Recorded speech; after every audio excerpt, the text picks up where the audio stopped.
नमस्कार दोस्तों, कैसे हैं आप सब। दोस्तों, बीजेपी आती है तो भ्रष्टाचार भागता है। यशस्वी प्रधानमंत्री श्री नरेंद्र मोदी जी के इस प्रकार की टिप्पणियों के बाद भ्रष्टाचार शब्द बार बार राजनीति के केंद्र में आ जाता है। हम सब जानते हैं कि आजादी के बाद से ही भारत में भ्रष्टाचार एक बहुत बड़ा मुद्दा रहा है और सभी पार्टियां इसे खत्म करने के बड़े बड़े दावे करती रही हैं, लेकिन इसमें हाथ डालने की हिम्मत कोई नहीं जुटा पाया। दोस्तों, हमारे देश के यशस्वी प्रधानमंत्री ने इसे जड़ से खत्म करने की ठान रखी है।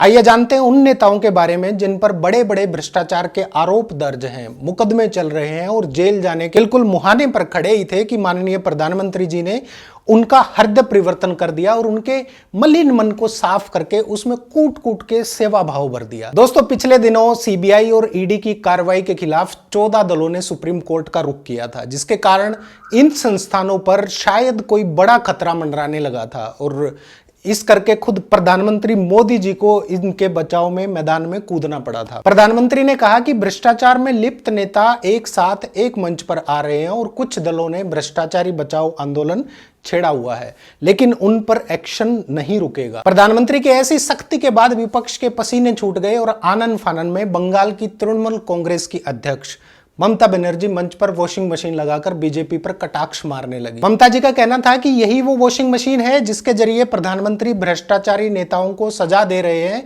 और इसे मैं उठा लाई हूं। अब मैं भी दागियों के दाग धुलकर उन्हें साफ कर दूंगी। इतना ही नहीं, ममता जी ने इसका लाइव डेमो भी दिखाया था। वहीं दूसरी तरफ कांग्रेस अध्यक्ष मल्लिकार्जुन खड़गे भी प्रधानमंत्री के इस एक्शन को लेकर काफी सख्ती से नाराज नजर आए और उन्होंने कहा कि विपक्ष के 95% नेताओं पर ईडी और सीबीआई के केस दर्ज हुए हैं, लेकिन जो नेता बीजेपी में शामिल हो जाते हैं उनके दाग धुलकर साफ कर दिए जाते हैं। खड़गे जी निश्चिंत रहिए, इनके दाग धुलने वाली मशीन ममता दीदी उठा ले गई है। अब प्रधानमंत्री जी ने आदेश दिए हैं कि ऐसे भ्रष्टाचारी नेताओं से वोट देने के अधिकार छीन लिए जाएं और इनके वोट निरस्त कर दिए जाएं, लेकिन बदकिस्मती से माननीय सुप्रीम कोर्ट ने इन भ्रष्टाचारियों का बचाव कर लिया। अन्यथा बीजेपी सरकार इन सबको ठिकाने लगाने के मूड में थी। अब सब अपनी प्रतिक्रिया दे रहे थे तो प्रधानमंत्री के एक्शन की आंच देश के सबसे ज्यादा सुनियोजित और देशी मुख्यमंत्री अरविंद केजरीवाल तक भी पहुंची। उन्होंने आंच से तिलमिलाते हुए यहां तक कह दिया कि प्रधानमंत्री भ्रष्टाचार के खिलाफ नहीं, बल्कि वो कहते हैं कि बीजेपी में आकर भ्रष्टाचार कर लो। भाई साहब, आपकी जानकारी के लिए बता दूं कि प्रधानमंत्री जी ने इनके मलिन मन को साफ कर दिया है और जो साफ नहीं हो रहे उनको ईडी और सीबीआई साफ कर रही है।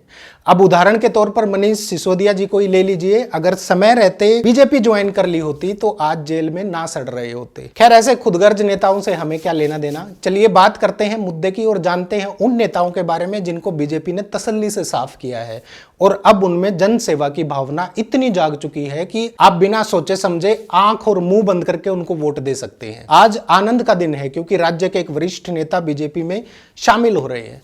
दोस्तों, ये शब्द हैं बीजेपी द्वारा जनित महाराष्ट्र के डिप्टी सीएम देवेंद्र फडणवीस के, और इन शब्दों के द्वारा वो अशोक चव्हाण जी के बारे में उनकी आभा को बिखेरने का काम कर रहे हैं और बता रहे हैं कि अशोक चव्हाण जी 2 बार सांसद रहे हैं और उनके आने से महाराष्ट्र में बीजेपी और मजबूत हुई है। ये रातों रात लिया फैसला नहीं है, बल्कि कई दिनों से इस पर विचार विमर्श चल रहा था। हालांकि अब अशोक चव्हाण का बीजेपी पार्टी में क्या रोल होगा, ये असेसमेंट के बाद केंद्रीय नेतृत्व तय करेगा। इसके बाद 14 फरवरी को बीजेपी ने अशोक चव्हाण जी को राज्यसभा का कैंडिडेट घोषित करके वैलेंटाइन डे का जबरदस्त तोहफा दे दिया। थोड़ी बात इस बारे में भी कर लेते हैं कि बीजेपी को अशोक चव्हाण जी के मन को साफ करने में कितनी मशक्कत करनी पड़ी होगी। दोस्तों, अशोक चव्हाण आदर्श हाउसिंग सोसाइटी घोटाले में आरोपी हैं और ईडी सीबीआई उनके खिलाफ जांच कर रही है। 8 दिसंबर 2008 से 9 नवंबर 2010 तक महाराष्ट्र के सीएम रहे अशोक चव्हाण को इसी घोटाले की वजह से कुर्सी छोड़नी पड़ी थी। अशोक जी 2 बार सांसद और 4 बार विधायक रह चुके हैं। इसके अलावा साल 2015 से लेकर 2019 तक महाराष्ट्र कांग्रेस के अध्यक्ष भी रहे हैं। अब हालात कुछ ऐसे बने कि इतने बड़े भ्रष्टाचार के ढेर पर बैठे अशोक जी प्रधानमंत्री जी की गर्मी झेल नहीं पाए और पिघल कर 13 फरवरी 2024 को बीजेपी पार्टी में बह गए। दोस्तों, उस वक्त महाराष्ट्र की कांग्रेस सरकार ने युद्ध में शहीद सैनिकों और रक्षा मंत्रालय के स्टाफ के लिए रिहायशी बिल्डिंग बनाने का फैसला लिया था। इस बिल्डिंग को कोलाबा में आदर्श हाउसिंग सोसाइटी के नाम से बनाया गया था। अब इसमें आरटीआई से खुलासा हुआ कि उसके फ्लैट अफसरों और नेताओं को बहुत कम कीमत पर दे दिए गए। खैर, दिए तो आज भी जा रहे हैं, कोई कुछ नहीं उखाड़ पाता। फिर भी 8 फरवरी 2024 को वित्त मंत्री निर्मला सीतारमण ने संसद में भारतीय अर्थव्यवस्था पर श्वेत पत्र पेश कर यूपीए की सरकार में हुए बड़े घोटाले गिनवाए, जिनमें आदर्श घोटाले का भी जिक्र था। अब बीजेपी में आने से पहले प्रधानमंत्री जी ने अशोक चव्हाण जी को ऐसा धोया कि वो साफ होकर बीजेपी में शामिल हो गए। प्रधानमंत्री जी के बयान के शब्दों की गर्मी शायद अशोक जी झेल नहीं पाए। प्रधानमंत्री जी ने अशोक जी को लताड़ते हुए 6 अप्रैल 2019 को महाराष्ट्र के नांदेड़ में कहा था कि महाराष्ट्र में किस तरह इन्होंने एक आदर्श सोसाइटी बनाने की कोशिश की है, जिसकी आड़ में इन्होंने शहीदों के परिवार को धोखा दिया था। इससे नांदेड़ और पूरा भारत भली भांति परिचित है। आप जानते हैं ना वो कौन है। इस तरह के घोटाले पर नजर रखने के लिए ही हमारी सरकार ने रेरा कानून बनाया है, और इस कानून से पहले जैसे काले धन का खेल होता था वो भी अब कम हुआ है। रेरा का रिव्यू सबसे ज्यादा आप नोएडा और गुरुग्राम के निवासियों से पता कर सकते हैं कि उनको रेरा से कितना फायदा हुआ है।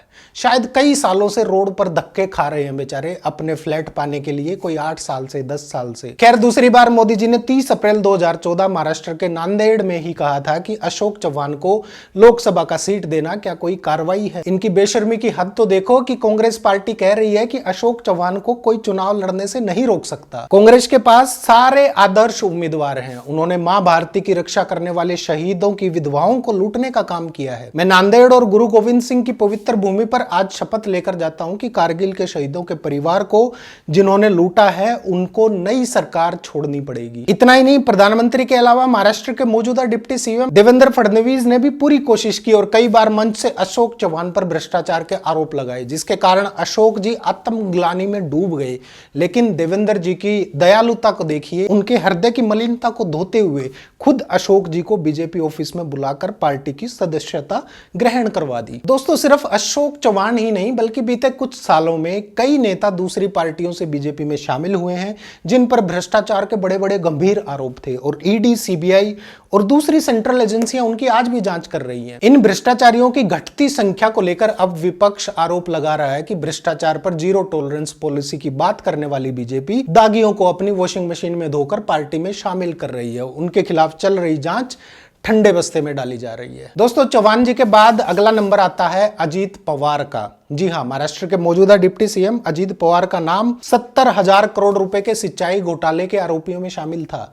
यह घोटाला साल 1999 से 2009 के बीच हुआ, जब अजीत पवार सिंचाई मंत्री थे। एंटी करप्शन ब्यूरो ने नवंबर 2018 में अजीत पवार को इस घोटाले के लिए जिम्मेदार ठहराया था। उसके बाद 23 नवंबर 2019 को अजीत पवार ने अपने चाचा शरद पवार से बगावत करके बीजेपी से गठबंधन कर लिया और डिप्टी सीएम बन गए। हालांकि यह गठबंधन 80 घंटे ही चल पाया और सरकार गिर गई, और इसके बाद अजीत पवार वापस अपनी पार्टी एनसीपी में लौट गए। इसके बाद अक्टूबर 2020 में सिंचाई घोटाले से जुड़ी सारी फाइलें बंद कर दी गई, लेकिन अक्टूबर 2022 में इन सभी घोटालों को लेकर अजीत पवार के मन में दोबारा से मलिनता पाई गई और इकोनॉमिक ऑफेंस विंग ने कोर्ट में कहा कि वो फिर से घोटाले की जांच करना चाहते हैं। ईडी ने भी महाराष्ट्र राज्य सहकारी बैंक घोटाले में अजीत पवार के खिलाफ केस दर्ज किया और पूछताछ के लिए नोटिस भेज दिया। बस फिर क्या था, 2 जुलाई 2023 को अजीत पवार एनसीपी छोड़कर मौजूदा शिंदे सरकार में शामिल हो गए और इस बार भी उन्हें डिप्टी सीएम का पद मिला। अब इन भ्रष्टाचार के मामलों में केस तो दर्ज हुआ, लेकिन सफाई को देखते हुए मामला दर्ज होने के बाद भी ईडी ने उन्हें कभी पूछताछ के लिए नहीं बुलाने की जहमत उठाई। इसके बाद नंबर आता है छगन भुजबल साहब का। महाराष्ट्र के खाद्य और नागरिक आपूर्ति मंत्री और एनसीपी नेता छगन भुजबल महाराष्ट्र विकास आघाड़ी सरकार में इसी पद पर थे। वो अजीत पवार के साथ 2 जुलाई 2023 को महाराष्ट्र की मौजूदा सरकार का हिस्सा बन गए। बीजेपी सांसद किरीट सोमैया ने भुजबल पर महाराष्ट्र सदन घोटाले का आरोप लगाया था। आपकी जानकारी के लिए बता दूं कि किरीट सोमैया की शिकायत पर छगन भुजबल और उनके भतीजे समीर भुजबल को 2016 में गिरफ्तार भी किया गया था। भुजबल 18 महीने जेल में भी रहे थे। हालांकि सबूत न मिलने पर 9 सितंबर 2021 को उन्हें बरी कर दिया गया था। साल 2019 के चुनावी हल्फनामे के मुताबिक उन पर अब भी 7 केस दर्ज हैं, जिसमें धोखाधड़ी और डकैती जैसे गंभीर मामले शामिल हैं। लेकिन समस्या कोई नहीं है क्योंकि सफाई कर दी गई। अगले हैं नारायण राणे साहब। महाराष्ट्र के पूर्व मुख्यमंत्री नारायण राणे कांग्रेस में थे। तब बीजेपी नेता उन्हें राज्य का सबसे भ्रष्ट नेता कहते थे। साल 2016 में बीजेपी सांसद किरीट सोमैया ने ईडी के ज्वाइंट डायरेक्टर सत्यव्रत कुमार को लेटर लिखकर राणे और उनके परिवार की कंपनियों की जांच की मांग की थी। नारायण राणे पर अविदना ग्रुप के मालिक और बिल्डर कैलाश अग्रवाल के साथ मिलकर करीब 300 करोड़ रुपए की मनी लॉन्ड्रिंग का आरोप था। ईडी ने मामले की जांच शुरू की और कांग्रेस छोड़ने से पहले नारायण राणे को पूछताछ के लिए नोटिस भी दिया गया। राणे ने 21 सितंबर 2017 में कांग्रेस से इस्तीफा दे दिया था। उसके बाद महाराष्ट्र स्वाभिमान पक्ष नाम से एक संगठन बनाया था और 15 अक्टूबर 2019 को इसका विलय बीजेपी में कर दिया और साल 2019 में ही ईडी ने अविदना ग्रुप के खिलाफ चल रही जांच बंद कर दी। ईडी ने अपनी प्राइमरी रिपोर्ट में कहा कि अविदना ग्रुप और नारायण राणे के खिलाफ मनी लॉन्ड्रिंग के सबूत नहीं मिले हैं। वहीं विपक्ष ने आरोप लगाया कि राणे को बीजेपी में लाने के लिए केस बंद किया गया है। हालांकि राणे के खिलाफ ईडी की जांच तेज करने के लिए सोशल एक्टिविस्ट केतन तिरोडकर ने बॉम्बे हाईकोर्ट में याचिका भी लगाई थी। इसके बाद आते हैं प्रवीण दरेकर। साल 2009 से 2014 तक महाराष्ट्र नवनिर्माण सेना के विधायक रहे प्रवीण पर 2015 में मुंबई कोऑपरेटिव बैंक में 123 करोड़ रुपए के घोटाले करने का आरोप लगा था और इस केस की जांच फाइनेंशियल ऑफेंस ब्रांच को सौंप दी गई थी। प्रवीण दरेकर पर आम आदमी पार्टी के नेता धनंजय शिंदे की शिकायत पर केस दर्ज किया गया था और आरोप था कि दरेकर खुद को मजदूर बताकर लेबर फेडरेशन का चुनाव लड़ते रहे और अध्यक्ष चुने गए। ऐसा करके उन्होंने सरकार और मुंबई जिला केंद्रीय सहकारी बैंक को धोखा दिया है और उनके कार्यकाल में 123 करोड़ रुपए की गड़बड़ी भी हुई है। इसके बाद 2016 में दरेकर बीजेपी में शामिल हो गए और पार्टी ने उनकी भी साफ सफाई करके उनको विधान परिषद भेज दिया। 2022 में दरेकर को क्लीन चिट मिल गई और वो आज भी मुंबई कोऑपरेटिव बैंक सोसाइटी के अध्यक्ष हैं। इसके बाद आते हैं कांग्रेस और एनसीपी की सरकार में मंत्री रहे विजय कुमार गावित। इन पर साल 2004 से 2012 के बीच आदिवासी विकास विभाग की योजनाओं में करीब 6000 करोड़ रुपए के गबन का आरोप था। महाराष्ट्र के एंटी करप्शन ब्यूरो ने गावित के खिलाफ जांच शुरू की, जिसके चलते उन्हें मंत्री पद छोड़ना पड़ा था। लेकिन मंत्री पद छोड़ने के बाद भी जब बात नहीं बनी तो उन्होंने भी साल 2014 में बीजेपी ज्वाइन कर ली, तब जाकर उनको शांति मिली। दोस्तों, गावित की बेटी डॉक्टर हिना गावित को बीजेपी ने नंदुरबार लोकसभा सीट से टिकट दिया था। 15 अप्रैल 2015 को महाराष्ट्र की देवेंद्र फडणवीस सरकार ने एक याचिका की सुनवाई के दौरान हाईकोर्ट को बताया कि एंटी करप्शन ब्यूरो ने सबूतों के अभाव में विजय कुमार गावित को क्लीन चिट दे दी है। इसके बाद एनसीपी में रहे बब्बन राव पचपुते साल 2014 के विधानसभा चुनाव से पहले बीजेपी में शामिल हो गए थे। फिलहाल वो अहमदनगर की श्रीगोंडा सीट से विधायक हैं। 2019 में चुनाव आयोग को दिए हल्फनामे के मुताबिक बब्बन राव पर 27 क्रिमिनल केस दर्ज हैं। इन पर भी बीजेपी सांसद किरीट सोमैया ने आरोप लगाया था कि भारी रिटर्न देने के नाम पर राज्य में 26 पोंजी स्कीम चलाकर बब्बन राव ने 10 लाख लोगों को ठगा था। उन पर हत्या की कोशिश जैसे गंभीर आरोप भी हैं, लेकिन चूंकि उनका मन साफ हो चुका है इसलिए अब उन पर कोई कार्रवाई नहीं बनती है। एकनाथ शिंदे गुट वाली शिवसेना में शामिल मंत्री संजय राठौड़ को बीजेपी ने पहले मंत्रिमंडल विस्तार में मंत्री बनाया था। आपकी जानकारी के लिए बता दूं कि संजय राठौड़ का नाम पुणे की टिकटॉक स्टार पूजा चौहान के सुसाइड केस में आया था, क्योंकि मरने से पहले पूजा ने संजय से फोन पर बात की थी और तब संजय राठौड़ वन मंत्री थे। अब सोचने वाली बात है, वन मंत्री का एक टिकटॉकर के साथ क्या संबंध होगा। दोस्तों, संजय राठौड़ ने 28 फरवरी 2021 को मंत्री पद से इस्तीफा दे दिया था। संजय राठौड़ उद्धव ठाकरे की महाविकास आघाड़ी सरकार में मंत्री थे। 30 जून 2022 को राठौड़ ने मुख्यमंत्री एकनाथ शिंदे के साथ मंत्री पद की शपथ ली और 10 जुलाई 2022 को एकनाथ शिंदे ने मीडिया में दिए बयान में कहा कि राठौड़ साहब को महाराष्ट्र पुलिस ने क्लीन चिट दे दी है। 24 मई 2022 को शिंदे गुट वाली शिवसेना के नेता और बीएमसी के पूर्व चेयरमैन यशवंत जाधव और उनकी पत्नी विधायक यामिनी जाधव को फॉरेन एक्सचेंज मैनेजमेंट एक्ट यानी फेमा के तहत ईडी ने पूछताछ के लिए बुलाया था। इससे पहले भी 25 फरवरी 2022 को इनकम टैक्स डिपार्टमेंट ने जाधव के घर पर रेड की थी और इसके बाद महाराष्ट्र में सरकार बदली तो जाधव और उनकी पत्नी बीजेपी के साथ आ गए और इसके बाद ईडी ने उन्हें कभी परेशान नहीं किया और ना ही इनकम टैक्स की टीम कभी उनके घर की तरफ गई। पश्चिम बंगाल के आपके फेमस स्टार शुभेंदु अधिकारी कभी ममता सरकार में कद्दावर मंत्री हुआ करते थे और उसी दौरान सीबीआई ने शारदा घोटाले में उनसे पूछताछ शुरू कर दी थी। उन पर आरोप था कि उन्होंने शारदा ग्रुप के डायरेक्टर सुदीप्त सेन से फेवर लिया था। इसके बाद शुभेंदु पत्रकार सैमुअल मैथ्यू के नारदा स्टिंग ऑपरेशन में भी पैसा लेने के आरोप में फंसे हुए थे और 2017 में ईडी ने उनके खिलाफ जांच शुरू की थी। अब तृणमूल कांग्रेस का आरोप है कि शुभेंदु जब टीएमसी में थे तब एजेंसियां उनके खिलाफ जांच कर रही थी।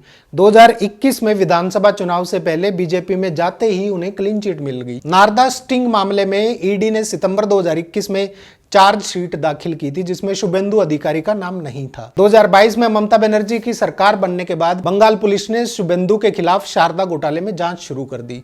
शुभेंदु अभी पश्चिम बंगाल के विधानसभा में बीजेपी विधायक दल के नेता यानी नेता प्रतिपक्ष हैं और मन के इतने साफ हो चुके हैं कि बाकी के भ्रष्टाचारियों पर खूंखार तरीके से वार करते हैं और साफ सफाई करवाने का न्योता देते हैं। आसनसोल के कद्दावर नेता और पूर्व मेयर जितेंद्र तिवारी को सीबीआई ने नवंबर 2020 में कोयला तस्करी में आरोपी बनाया था। इसके बाद ईडी ने प्रिवेंशन मनी लॉन्ड्रिंग एक्ट के तहत केस दर्ज कर उनके खिलाफ जांच शुरू की थी।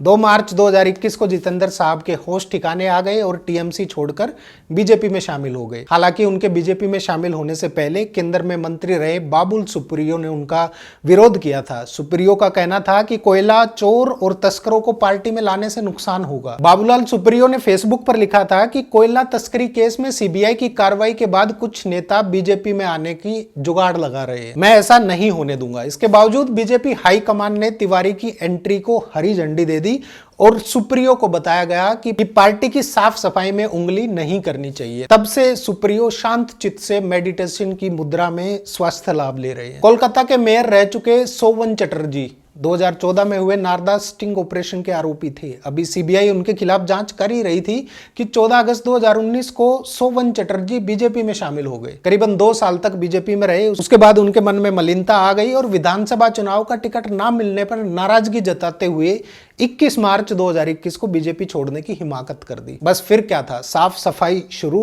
और उसी क्रम में 22 मई 2021 को उन्हें सीबीआई ने हाउस अरेस्ट कर लिया। हालांकि उन्हें एक दिन में ही जमानत मिल गई थी। कांग्रेस और तृणमूल ने तिलमिलाते हुए आरोप लगाया कि बीजेपी में रहने के दौरान सोवन पर कार्रवाई नहीं हुई। पार्टी छोड़ते ही उन्हें गिरफ्तार कर लिया गया। अब भला अपनी पार्टी के नेता को कौन गिरफ्तार करेगा? पाटीदार आंदोलन के नेता हार्दिक पटेल पर बीजेपी सरकार के दौरान राजद्रोह समेत 30 केस दर्ज हुए थे, जिसकी वजह से हार्दिक पटेल को तड़ीपार रहना पड़ा था। इसके बाद हार्दिक पटेल गुजरात चुनाव से पहले कांग्रेस छोड़कर बीजेपी में शामिल हो गए थे।